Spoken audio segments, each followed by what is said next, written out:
The International Court of Justice, in 3 decisions, right, has repeatedly said that the Palestinians are facing a plausible risk of genocide, of imminent genocide. Right?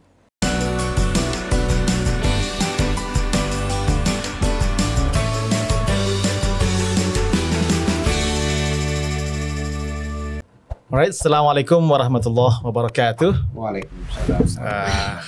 Welcome to Wonder Home Library Podcast. And today we are having a guest from far away, from University of Toronto, Professor Mohammad Fadel. How are you, Professor Mohammad Fadel? I'm fine. Thank you for inviting me. You're very welcome. And together with me, also our colleague, esteemed colleague, Mas Ahmad Sahidi, Dr. Ahmad Sahidi, who is expert in Middle Eastern studies. And like our discussion last time with also our colleague from America and from Lebanon on Palestine, which he called it as permanent conflict. We would like to know Professor Fadel's take and opinion on, if we see, for example, until right now, the ongoing slaughter and genocide still going on in Gaza and Palestine. This kind of long conflict, genocide, settlement, occupation, what is actually the root of the problem in that region? Yeah, well, the root of the problem fundamentally is, Palestinians, and I would say much of the world, view the conflict in radically different terms than the Zionists and the Israelis. So the Palestinians and much of the world, particularly in the global south, view this conflict through the lens of international law. And they view the Palestinians as a people that has been systematically denied their rights to self-determination.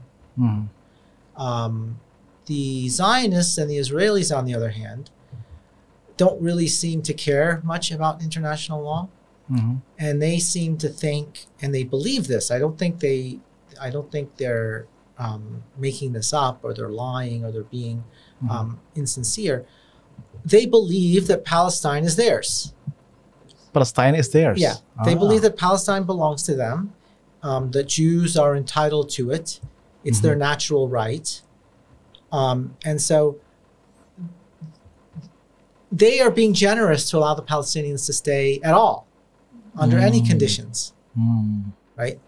And so that's really the root of the conflict, because the Jews think that Palestine belongs to them, whether because God gave it to them, or because there was an ancient Hebrew kingdom, or whatever reason, or because they believe that Jews have to have their own state exclusively for Jews to survive. Whatever their theory is, they believe that Palestine belongs just to them. That's theologically rooted as well. Part of it. For some Jews who are religious, it's theological. Even for Jews who aren't necessarily religious, they think that religion provides a legitimate basis for their claim, right? A kind of secularized theology, right? Whereas the Palestinians, naturally enough, because they lived there, many of them who are still alive, survived the Nakba in 1947, 48, and 49. So they have tangible roots to Palestine, and they say, no, this is our country. International law recognizes our right to be in Palestine, right? And we are resisting colonialism. And so these two conceptions really have no overlap. They're completely incompatible views, right? So that's, I think, the root of why the conflict has not been resolved, and why it's becoming so brutal. Because on the one hand, you have an organized state, Israel, that's extremely powerful. On the other side, you have Palestinians that lack any kind of military power. But both sides think they're completely right. right? And neither side can see a way of living together, right? Without giving up sort of a fundamental element of their identity. Identity. Right? So now that doesn't mean that I think there's no party in the right and a party in the wrong. So I said Zionists have this sincere belief. It just happens to be completely mistaken. Mistaken in the sense that their subjective beliefs about the rights of Jews to have an exclusive state for just themselves in Palestine, they may have really powerful reasons that they believe that. But those reasons aren't relevant in international law. So my position is the only way forward is for everybody to agree to abide by international law. Right? And so international law would allow Jews and non-Jews to live together in Palestine peacefully as equal citizens of a single state, or in two separate states, or in some sort of consociational state. But there has to be a commitment that both parties recognize the other as having equal political rights in that small little piece of territory. Now, I think the Palestinians have made that commitment several times. Yeah, two-state solutions. Even before 47. Even before 47? Yes, even before 47. They expressed their willingness to allow Jews to live in Palestine as equal citizens, to grant them minority rights, i.e. Hebrew language rights, guaranteed proportional representation in the government, etc. Right? So the Palestinians are willing to live with Israelis as equals. As equal. The Israelis aren't. The Israelis are only willing to live with Palestinians if they dominate them. If they are dominating Palestinians, okay. And so that's the problem. The Israelis think that their only way to have security is if they dominate. The problem is, when somebody tries to dominate you, you fight back. Nobody accepts being dominated. And so it's a recipe for perpetual war. This is the problem. And you know, it can only resolve itself one of three ways, right? The first way is the Israelis decide, like South Africans, that we are no longer going to try to dominate the Palestinians, but we're going to try to live with them as equals. Okay. That's one way. The other way, which seems to be what they're doing now, is we're going to destroy them. Genocide. One party destroy the other party. Yes, genocide. The third option is perpetual conflict. Right? But that third option isn't really stable. You can't dominate another people forever, because they will fight back. And eventually you've got to decide, am I going to live with them as equals, or am I going to eliminate them? And the risk is that Israel believes that they can eliminate the Palestinians. That's why they're doing what they're doing in Gaza. They think they can get away with destroying the Palestinians. Palestine, cleansing them. Yes. So that's why the risk of genocide is actually quite high, as the International Court of Justice concluded. Right? We have to remember, this is not the opinion of Mohammad Fadel or the opinion of another law professor. Right? The International Court of Justice, in three decisions, right, has repeatedly said that the Palestinians are facing a plausible risk of genocide. Of imminent genocide. Right? And so there should be no debate about this. If people take seriously international law, and you have to remember, Israel is a signatory to the Genocide Convention. Israel, when it joined the Genocide Convention, agreed that it would be bound by decisions of the International Court of Justice. So this is not an advisory opinion. It's not like the Wall opinion, where Israel did not participate.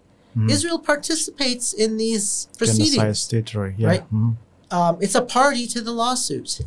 It's had its opportunity to present evidence exonerating itself. And the court, by overwhelming majorities, has rejected it, including the American judge, including the German judge. So you can't say it's just judges from the global south, right? Right. And so there is a broad consensus among international jurists that Israel is engaging in tactics that plausibly threaten the Palestinians in Gaza with genocide. Yeah. So before talking about the decision from the ICC or ICJ, well, from the beginning, what makes the Israeli believe Israeli disregard of international law, but they are still surviving? They are still have power or can influence others. I mean, the the big country. Unfortunately, I think Israel has become this reckless and dangerous because Western powers, particularly the United States, has given it the sense of impunity. Impunity. And because Israelis believe that they are immune, that nothing they do will result in bad consequences, it's driven out any reasonable Israelis.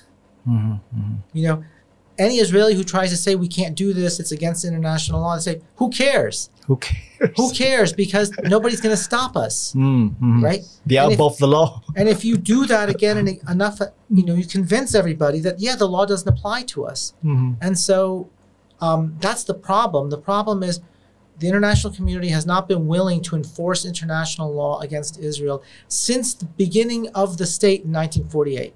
And so Israel has been rewarded all this time, despite the fact that everybody recognizes that it's breaking international law again and again and again. And not little rules, big rules, like big rules. You're not allowed to acquire territory by force in international law, but Israel does it. You're not allowed to transfer your civilian population into occupied territory. Israel does it, right? You're not allowed to unilaterally denationalize your own citizens. Israel did it to the Palestinians, right?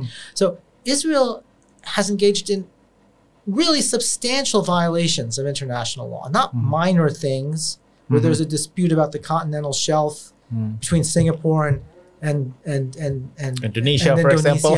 Right? No, really major principles of public international law. Israel has violated with impunity, to say nothing of how it conducts war, right? That's a whole other story. The way that it conducts war makes a mockery of the Geneva Conventions, makes a mockery of the obligation to protect civilian life, right? I mean, that's a whole different story, right? But it suffered no consequences. So as a result, any voices within Israel, you could say, you know, reasonable voices, have been sidelined, right? You know, the more extreme you are, right, the more you succeed. And so why does it surprise us that Israel is doing these awful things? Because they've learned that they can get away with it. Yeah. So, Professor, what do you think about the movement from many campuses, mainly in United States? Also, we see from social media there are some movement from student campus, professors students, and to say that what is doing by Israel in Palestine is the violation of human rights. But so also in many campuses in the world, moral support for Palestine, for Gaza. So what do you think about is it powerful enough? This is a really important development. It's a very important development. At the same time, it's produced a massive backlash. Yes. So I've never seen this level of repression in American universities. It's actually quite shocking to me. This shows you the extent to which Zionists are desperate. Yes. So as I've said in different forum, Zionists are no longer willing to debate the merits of Israel because they lose those debates. You can't defend the idea of an exclusivist, exclusionary, religious state, right? In the United States. The United States is a pluralistic democracy with Muslims, Christians, Jews, Buddhists, Hindus, atheists, white people, black people, yellow people, red people. And you're trying to defend the state just for one religion, right? And that other people don't have the same rights as them, it's not going to win. So what they're trying to do is prohibit us from talking about it. I see. And so it's going to be interesting to see what happens in the fall when students come back. So students have now left for the summer. Now it's summer. Yes. We don't know what's holiday. going to happen in the fall when they return, right? I suspect that universities are going to be imposing a whole new set of rules about demonstrations, about speech, etc., in an attempt to squash Palestinian speech, right? Not just protests, right? They're going to try to regulate the content of what people say about Palestine.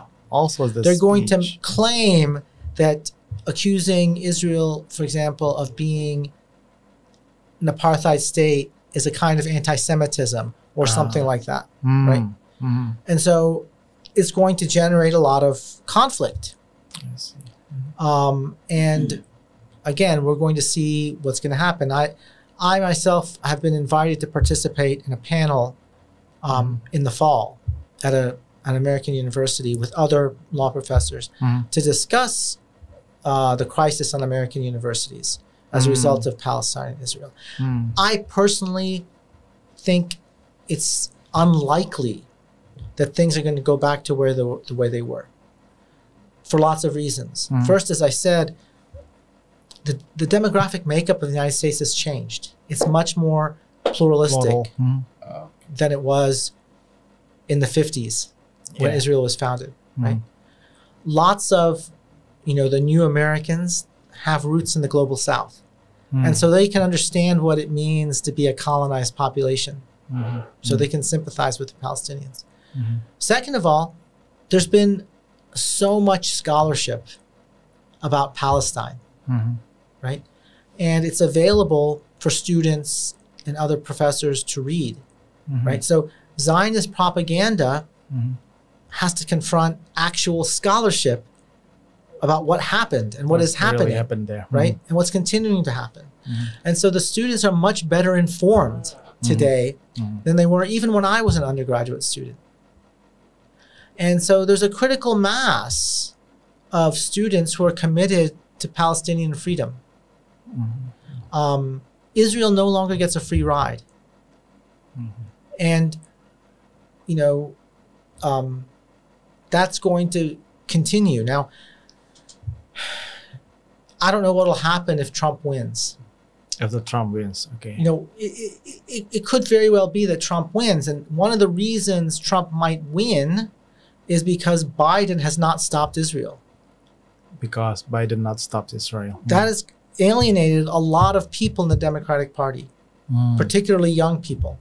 As you know, or you may know, elections in the United States are very close. Yeah. And actually, they're even closer than the headline numbers might suggest, because we actually have 50 different elections in the United States in each different state. So you can win the overall election, but still lose. So like Hillary Clinton, she won more votes than Donald Trump, but she still lost. Because she got too many votes in the wrong places and not enough votes in the right places, right? So there are certain states, we call them, or Americans call them blue states. Well, not blue states, they're the battleground states. Battleground states. Because in every election, the margin of victory is very small. So, for example, the state that my parents live in, Georgia. In 2020, Biden won by like 15,000 votes. 15,000, that's it, right? Now, the number of Arabs and Muslims in Georgia who are voting are like 100,000. And so if half of them don't vote because they're mad at Biden, not that they have to vote for Trump, but they just have to stay home, Biden loses 50,000 votes, Biden loses. Same thing in Michigan. Michigan has a very high number of Arab American and Muslim American voters. Certainly more than Biden's margin of victory. And so if they're not excited about the candidate and they stay home and choose not to vote, Biden could lose. Same thing in Pennsylvania. Same thing in Virginia. These are all battleground states where every vote is really crucial. And so, unfortunately, Biden's policies could very well result in a depressing Democratic turnout. And again, it's not just Muslims and Arabs.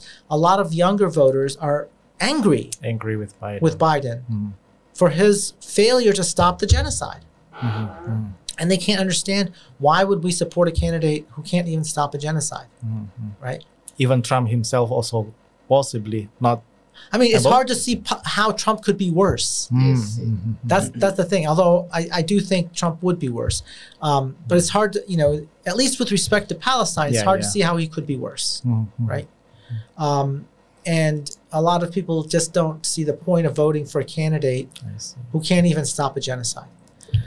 So if Trump wins, who knows what will happen? On the one hand, it could be good for Palestine because it could accelerate these developments in which Democrats understand that they can't continue being neutral on Palestine. That the cost is too high, that they just have to endorse justice in Palestine and embrace Palestine as part of the social agenda of the Democratic left. If that's the case, then it'll be painful for 4 years, but after that, it will be much better. Consolidating because now you have one major party in the United States fully committed to justice for Palestine. I see. On the other hand, you could have, God forbid, you could have the end of democracy in the United States. How is so? Well, Trump is threatening all sorts of things. Oh, yeah. He's threatening all sorts of things. I see, right? I see. And a lot of Americans don't really seem to care very much about preserving democracy. They're much more interested in preserving their own privileges. And so they're happy to, get rid of democracy if they can get the kind of America they want. Right? So who knows? Only God knows. So how powerful is the voices of this pro-Palestinian movement in the campus or in the political parties? Well, I think it's powerful enough that it's triggered a massive repression. I see. There wouldn't be massive repression if it were irrelevant. I see. Right? So, when, for example, when the University of Southern California cancels graduation ceremonies. Oh, in South Carolina? No, Southern California. Southern California. Because a young Muslim woman was selected to be valedictorian, and they were afraid that she was going to talk about Gaza. So they canceled the whole thing. Yes. That tells you that they're terrified.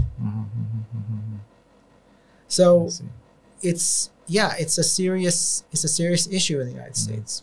So is it possible to change the foreign policy of United States toward Palestine? I think so, inshallah. I mean, and unfortunately, U.S. politics is catastrophically bad.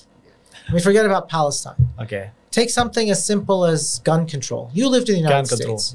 You lived in the United States. You know that every year in the United States, some crazy person kills 30 people for no reason, right? Because they're angry at something. And every year Americans say we're going to put restrictions on guns, and then nothing ever happens. So U.S. politics is very unresponsive. U.S. politics is captured by special interests, and the Zionists are a very powerful special interest group. Right, a very powerful special interest group. So it's going to take a lot of political struggle to push back against them. But this might be the moment where people look and see that support for Israel is undermining the democratic future of the United States.